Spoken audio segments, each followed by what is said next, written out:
Hello and welcome to Deutschland Explained. Today I'll explain the history of Germany.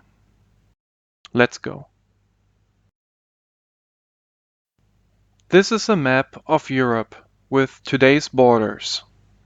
Today I want to explain to you how especially Germany came to the borders that it has today. The history of Germany as a national state is actually not very long.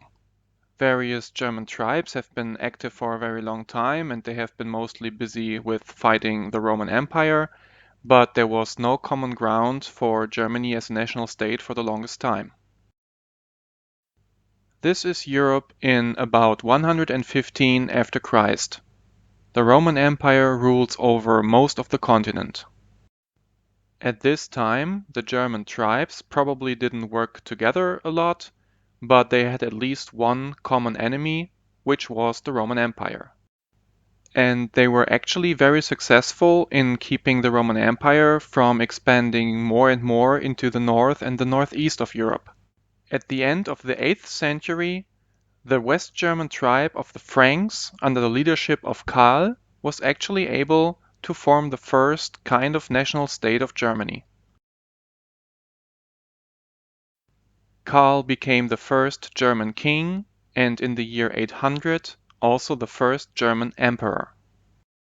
Karl, then called Charlemagne, became the first post-antique emperor of the Roman Empire, which was then also called Holy Roman Empire, and he was the first of a very long line of German Roman emperors.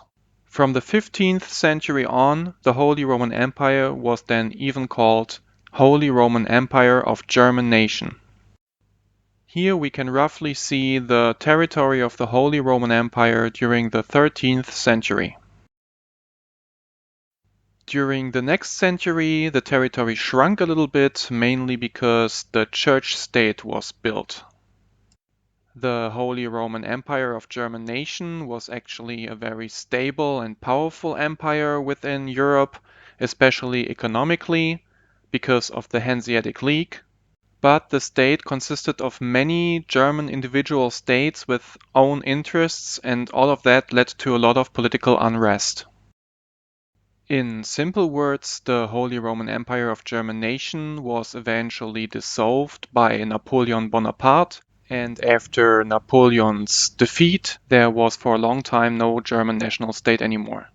In 1871, a new German national state was founded with the German Empire. The realm of the German Empire of 1871 ended in 1918 with a defeat in World War I, and right away a new state was built, the Weimar Republic. The Weimar Republic actually had a very progressive and liberal constitution, and it was a very strong social state, but also this state stopped existing when the National Socialists took over power in Germany in 1933. This so-called Third Reich also ended very quickly in 1945 after the defeat of the National Socialists in World War II. After World War II, the Allies divided Germany into 4 parts, and also the German capital Berlin was divided into 4 parts. The northwestern part of Germany was controlled by Great Britain, the southwestern part by France, the southeastern part was controlled by the United States of America, and the northeast part was controlled by the Soviet Union. Right at that time, also the Cold War crisis started with a rising tension between the Western powers, led by the United States, and the Eastern powers, led by the Soviet Union. Because there was, under these circumstances, no way to agree on a common idea for whole Germany, the Western powers built the Federal Republic of Germany with the capital Bonn in West Germany, and the Eastern powers created the German Democratic Republic with the capital Berlin in East Germany.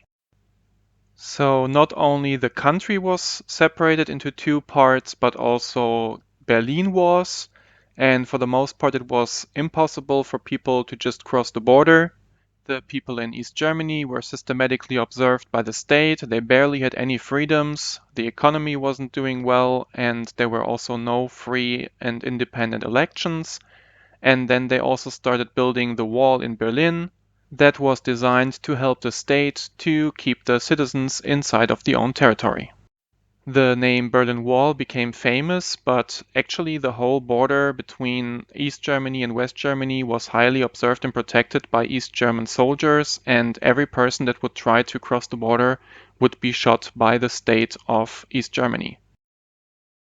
As one of the very rare examples of a peaceful revolution in history, on November 9th, 1989, the Berlin Wall was accidentally opened, and people from East Germany took advantage of this opportunity.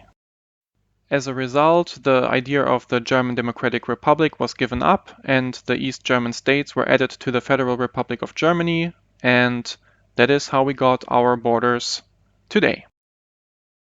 This was my very, very brief presentation of the German history, and I really hope you enjoyed it. Thank you very much for watching.